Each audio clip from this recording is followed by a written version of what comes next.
Well, we had our Institute Day yesterday, and it was great. We all met together. Normally, we can't get everybody together because of the size of our staff of 1,400, but we were able to meet at the Church of the Highlands. They gave us their facility to use, so we were able to have all 1,400 staff together for the first time in many years. And our theme this year is Celebrate.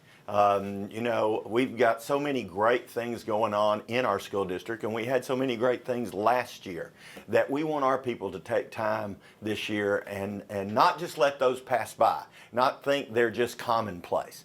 Really stop, and we want to celebrate our staff, our faculty, our students, and our community as a whole.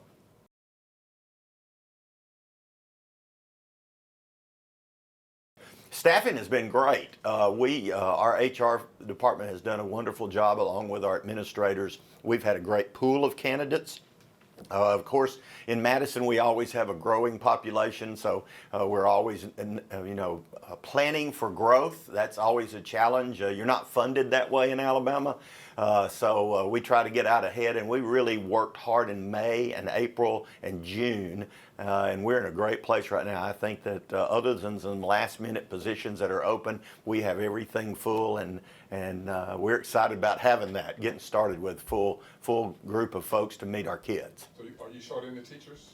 No, right now, the only ones we're short are a few last-minute changes where someone may have left, and we're filling those spots. So we don't have a shortage of applicants. It's just a matter of the posting laws in Alabama and taking time to go through the interview process. What about bus drivers? Any shortage in that area? We have a full group of bus drivers and custodians, and we're excited about that. Our bus drivers were with us yesterday, and we transport about 204 routes a day. Elementary and secondary, and we're glad to have a full contingency of folks to get us started for the new school year.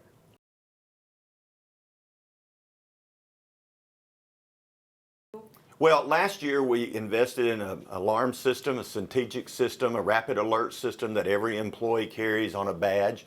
We also secured at a heightened level our doors and entryways. This year we're expanding our security staff. Last year we contracted out extra security beside our SROs. And we'll add those this year to the middle school. We'll also add an additional one to both high schools, and we're kind of securing those parameters of the school. We're going to put up gating for those areas, but these security will mainly be on the back side of the school for entrance. And we're looking by Christmas of expanding our SROs so that we can get to having one in every elementary school. We have 2 at each high school and 1 at each middle school, but we'd like to get to a full contingency of having those at each school. So we're looking at expanding those types of programs for all of our schools this year. And then as far as cybersecurity, I know you guys have also had a few problems with that in the past. Any updates on that? We have reached out. I think most school districts are going to do this, and our tech director, Mr. Payon, we've reached out to some cybersecurity companies in the Huntsville area and outsourced some of our equipment, some of our servers to them. They have a much better ability to guard and look and stay on front of that. And so we did that about a year ago, and that has been very helpful to us. Even as recently as some things that have happened nationally, they're on the front end of that. And so we certainly appreciate that partnership that we have.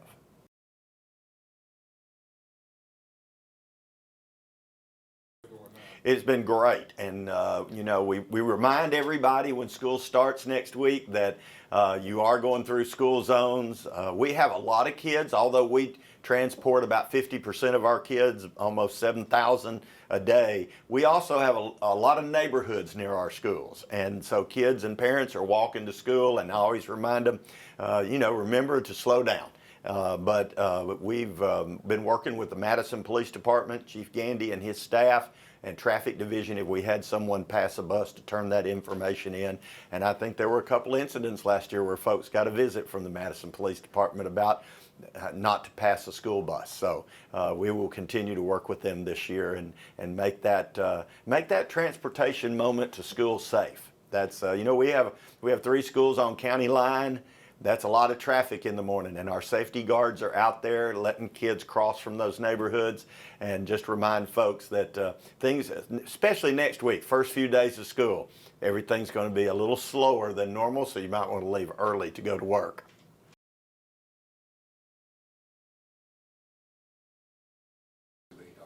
Yeah, we will not have school cell phones out during the instruction time this year. So when students are in a classroom, their phones will either be in a backpack, or if a teacher has a designated place, they will be in those. They can have them out in the hallway. They can have them at their lunchtime or break time, but they will not have them out during instruction time. If we were to have problems, then we would probably look at those non-instruction times. But right now, we did a survey of our parents, and 60% parents, even students, said there's really no need unless there's an instructional reason, and then teachers can do that. They'd need to let their principal know. So, you know, we're balanced. We know those parents have that anxiety about how to get in touch with their kid if there was something going on in the school, but at the same time, we also want to make sure that we're focused on instruction during those times. And so that's a little change for us this year.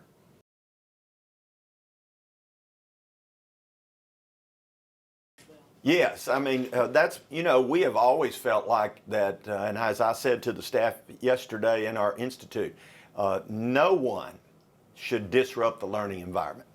No one.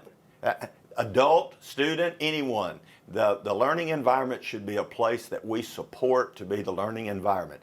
If someone is disruptive of that environment, if someone is threatening to anyone, another student, a teacher, anyone, they can expect to be disciplined.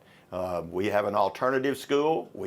It's not where we want to put kids, but if you are disruptive, if you cause continual problems, then we will have the opportunity to suspend you to that. We also feel that way about fights. You know, that's probably the most disruptive thing you can have, and we don't have a lot of those, but when you have one, they are disruptive. And if students engage in that, then they can expect to be suspended. You know, we're always telling our kids to be proactive.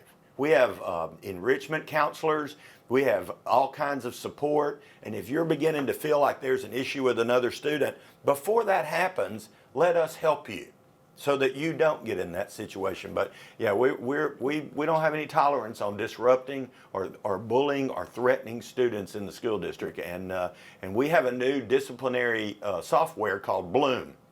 So we can track when students are sent to the office, we can track how they're handled in the office, we can look at the timeline on that, but it also allows us to give counseling resources. So if a teacher is told that there's an issue, they can put that in there. It alerts the counselors, and maybe we can head off those issues that become a disruption.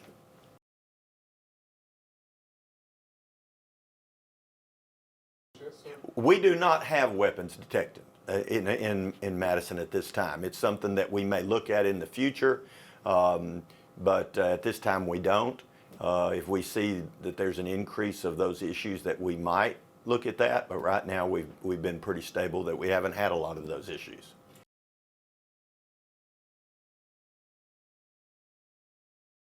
Well, I think that, you know, we get calls all the time from people that say, you know, I want my child to come to Madison, and we explain to them that you have to reside in Madison, and the reason is the folks in Madison have voted to pay an extra level of ad valorem tax on their homes. I don't think it's a surprise to most realtors or anybody that homes in Madison are more expensive than anywhere else probably around us, and the reason is there's a premium on folks that want to live in this area and put their kids in our school district. And we take pride that folks want to be here.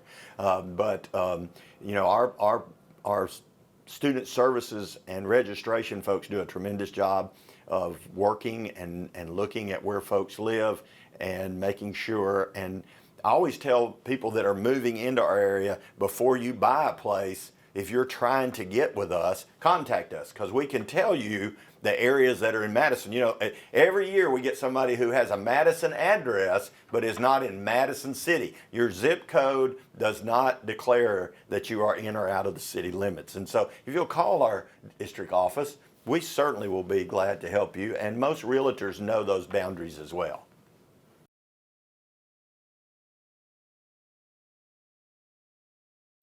Well, I think first of all, making sure your students, that you are communicating. We have so many ways of communicating with your teacher now. Teachers post their lessons on Schoology, and teachers have all types of information they send out. Be engaged. You know, you can get a code and see your kids' grades. You can see their progress reports. All of that are at parents' fingertips. So number one is be informed. We give you these opportunities. Be informed. Second is, if you feel like your student is struggling, don't wait. Contact their counselor, contact the teacher, contact anybody at the school. We will support you and help you. Many times the problem is somebody's not keeping up, we get to the end of a semester. Well, it's hard to fix at the end. And if we could have that communication early on, but our folks do a tremendous job of communicating with parents and letting them know if they see a student beginning to slide and asking, you know, to have a meeting or giving information. So I think the number one thing is just be involved and take those resources that are at your fingertips and use them.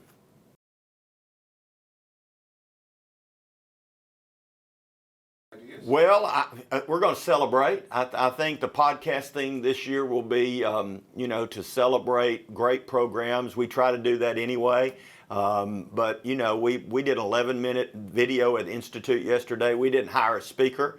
We decided that the best speaker we knew would be pictures of the things that we had enjoyed last year and what that looked like, and remind teachers of those moments. I think sometimes as educators, we're so engaged. I know when I was a teacher, I'm not sure I enjoyed those moments when my band excelled. I think I was too worried about the next moment. And so I want our folks to stop and to enjoy the successes they have and the successes that our kids have, and not forget them. And so one of our goals this year is at the end of the school year, bring everybody back together and look at the video and remind ourselves this is what happened. So I think our podcast will be focused on what are the things we're celebrating right now.